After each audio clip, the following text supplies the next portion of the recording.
Привет, ребята! Сегодня обсудим такую тему, как критика. Какие виды критики бывают и чем они отличаются друг от друга? Как критиковать правильно, чтобы человек услышал вас, принял вашу критику и начал меняться? С вами Анна. Поехали! Итак, начнем мы с определения. Что же такое критика? Словарь нам сообщает, что у этого слова есть два значения. Первое – это обсуждение чего-либо с целью вынести оценку. И второе – это обвинение, направленное против какого-либо человека. К первому понятию мы можем отнести конструктивную критику. То есть критика, которая помогает людям меняться. Да? Она помогает донести свою точку зрения до человека грамотно, чтобы человек ее принял. И ко второму определению мы совершенно точно можем отнести деструктивную критику. Это у нас разрушающая критика. Давайте поговорим о разнице деструктивной и конструктивной критики. Для этого давайте для начала определимся с признаками. Что включает в себя деструктивная критика? Совершенно очевидный признак деструктивной критики – это голословие, то есть голословное обвинение или претензия. У нас нет аргументов, мы просто обвиняем человека в чем-то. Далее – обобщение, то есть отсутствие конкретики. Мы не говорим «сегодня ты пришел позже». Что случилось? Мы говорим «ты все время опаздываешь». Вот время уже, ты полчаса как должен быть здесь, а ты пришел только сейчас, ты все время опаздываешь. Вот, это и есть наше обобщение. Затем, необъективность. Мое мнение – закон. Я считаю, что ты такой, значит так и есть. Следом у нас идет неуместность, то есть критикую, когда хочу.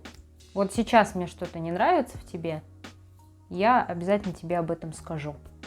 И мне все равно, хочешь ли ты слушать мою критику или нет. Далее, цепляние к мелочам и переход на личности. Я думаю, вы знаете, что такое цепляние к мелочам. Если нет, то напомню. Возможно, вы просто забыли. Цепляние к мелочам – это когда у человека 9 дел сделано хорошо, а одно не очень. И вот именно к тому делу, которое он сделал не очень, мы прицепились. Ну и, конечно, переход на личности, когда мы уже говорим не о конкретике, не о каких-то конкретных действиях человека, а о самом человеке. То есть мы не говорим человеку, опять же, ты сегодня опоздал. Мы ему говорим, ты супер непунктуальный, ты вообще такой неряха, у тебя все 7 пятниц на неделе, ты такой неадекватный и все в этом духе. Это и есть переход на личности. Теперь давайте поговорим о том, что включает в себя конструктивная критика. Первый признак конструктивной критики – это объективная оценка, выраженная добрыми словами. То есть мы не пытаемся задеть человека, мы применяем все свои чары, да, все свое очарование для того, чтобы не обидеть, не задеть человека. При этом мы не включаем только лишь свое мнение. Мы думаем о том, прежде всего, выражает ли моя нынешняя оценка этого человека всеобщее, скажем так, мнение. Далее, совет без какого-либо давления. То есть мы осознаем, что мы можем человеку дать только совет.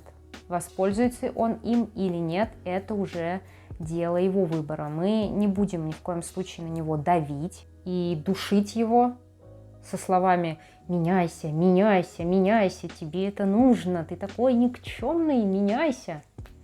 Мы дали совет, воспользуется им человек или нет, это уже его выбор. Далее, конкретика. То есть наши советы не должны быть расплывчатыми. только конкретика. Мы должны указать человеку не на все пробелы в его жизни, а именно конкретно на тот, который нас и беспокоит. После конкретики у нас идет аргументированность. То есть мы указали человеку на его проблему и потом уже аргументируем, почему вот так вот. Если у нас нет аргументов и фактов, подтверждающие то, что вы хотите донести до человека, то лучше отказаться от этой критики. Ну и в завершении этого списка мы не переходим на личности и обязательно указываем на положительные моменты. С этого даже можно начать. Чтобы человеку было легче принять вашу критику, ваш совет, скажите ему что-то приятное. То есть во всей вот этой картине, которую он косячит, найдите что-то хорошее и похвалите его за это. Теперь давайте поговорим о причинах и целях деструктивной и конструктивной критики.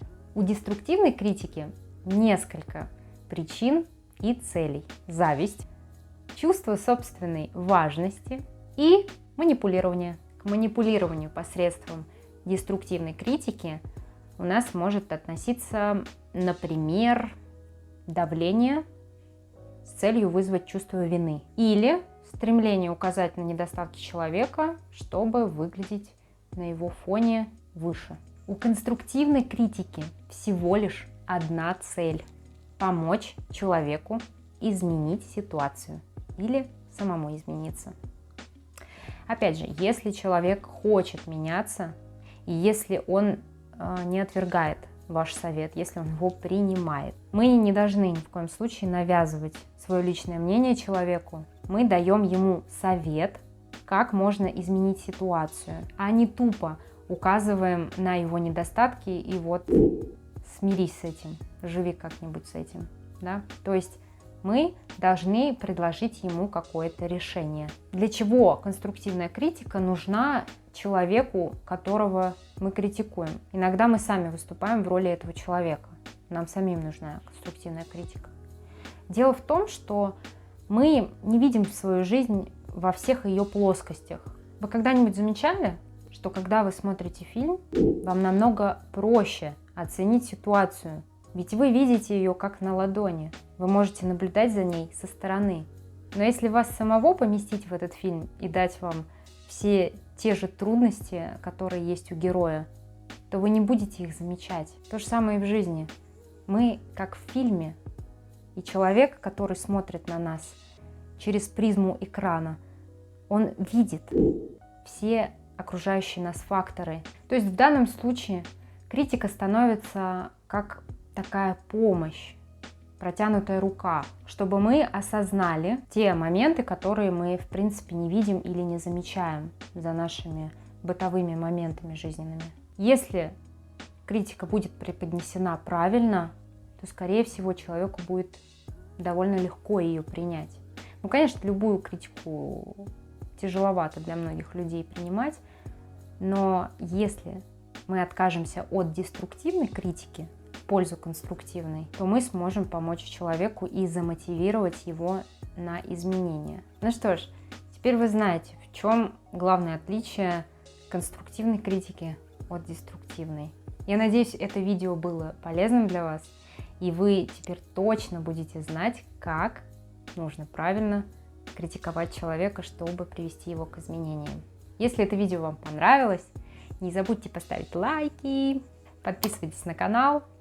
С вами была Анна. До новых встреч. Пока.